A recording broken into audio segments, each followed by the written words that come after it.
یہ شعار بھی مجھے امام اہل سنت سے ملا ہے۔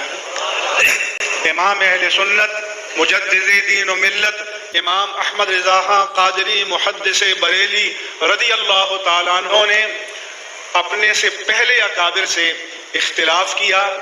انہوں نے علامہ ابن عابدین شامی سے اختلاف کیا، انہوں نے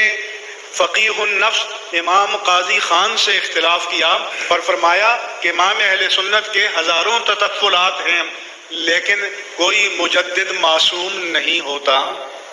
اور یہ بھی فرمایا کہ کسی مجدد نے یہ نہیں کہا کہ اب میں اجتہاد کا سلسلہ ختم کر کے دروازے کو تالا لگا کر جا رہا ہوں، بلکہ انہوں نے ہمارے لیے نئی جہتیں اور نئے راستے کھولے، اور ہم اگر ان سے بھی اختلاف کرتے ہیں تو ان کی سنت پر عمل کرتے ہوئے اختلاف کرتے ہیں۔ کہ جس طرح انہوں نے دلائل کی روشنی میں اپنے اکابر سے اختلاف کیا، اسی طرح سے ہم بھی دلائل کی روشنی میں ان سے اختلاف کر سکتے ہیں۔ جس نے تولنا ہو تو جذباتیت سے نہ کھیلے، حساسیت سے نہ کھیلے، ترازو علم کا موجود ہے، دلائل کو دونوں پلڑوں میں رکھے، جس کے دلائل بھاری نکلے اس کو تسلیم کر لیا جائے۔ تو میں سمجھتا ہوں کہ حضرت فقیہ اعظم رضی اللہ تعالی عنہ نے اپنے دور میں، اپنے دور کے لیے اور آنے والوں کے لیے اجتہاد کی نئی راہیں پیدا فرمائیں، اور جب انہوں نے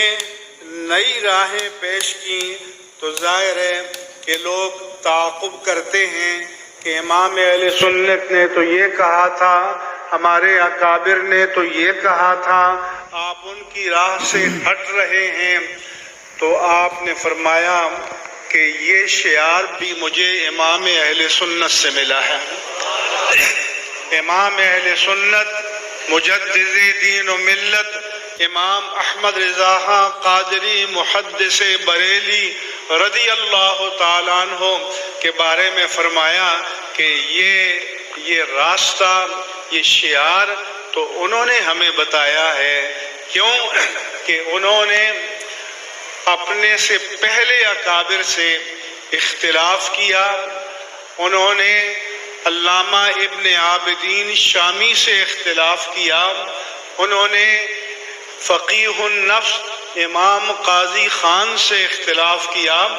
اور امام اہل سنت نے اسے تطفلات سے تعبیر کیا کہ چھوٹا منہ بڑی بات، اور فرمایا کہ امام اہل سنت کے ہزاروں تطفلات ہیں لیکن کوئی مجدد معصوم نہیں ہوتا۔ اور یہ بھی فرمایا کہ کسی مجدد نے یہ نہیں کہا کہ اب میں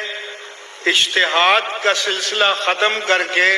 دروازے کو تالا لگا کر جا رہا ہوں، بلکہ انہوں نے ہمارے لیے نئی جہتیں اور نئے راستے کھولے،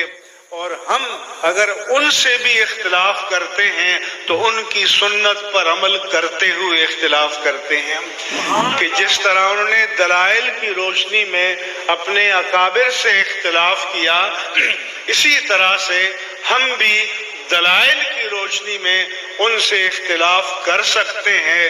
جس نے تولنا ہو تو جذباتیت سے نہ کھیلے، حساسیت سے نہ کھیلے،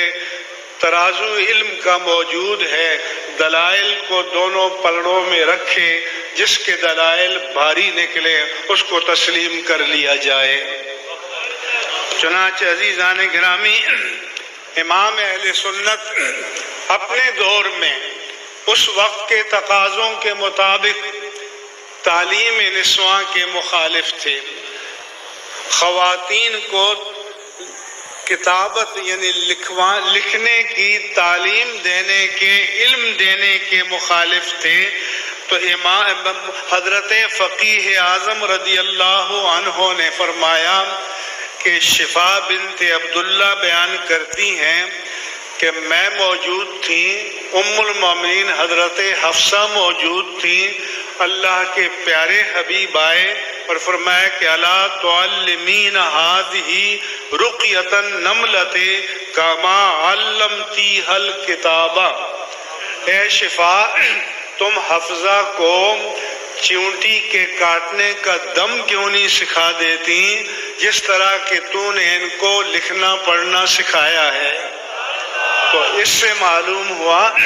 کہ خواتین کو لکھنے کا اور لکھنے کی کتابت کی تعلیم دینے کا شعار عہد نبوت سے موجود تھا۔ چنانچہ فقیہ اعظم رضی اللہ تعالی عنہ نے اس وقت یہ پہل کی اور علامہ غلام رسول سعیدی نے لکھا، اللہ تعالی حضرت علامہ محمد نور اللہ بصیر پوری رحمہ اللہ کی قبر کو نور سے بھر دے۔ انہوں نے سب سے پہلے تعلیم کتابت نسواں کے جواز پر ایک مبسوط، مبرہن اور مدلل رسالہ تحریر فرمایا اور ہم ایسے طالبان علم کے لیے تحقیق اور تدقیق کی راہ کشادہ فرما دی۔ آپ مجھے بتائیں، اگر فقیہ اعظم نہ ہوتے تو آج جو پاکستان میں اہل سنت کے لیے بنات کے مدارس کا جال پھیلا ہوا ہے، یہ کیسے قائم ہوتا؟ میں کہتا ہوں کہ یہ سارا صدقہ جاریہ ہے حضرت فقیہ اعظم رضی اللہ تعالی عنہ کا۔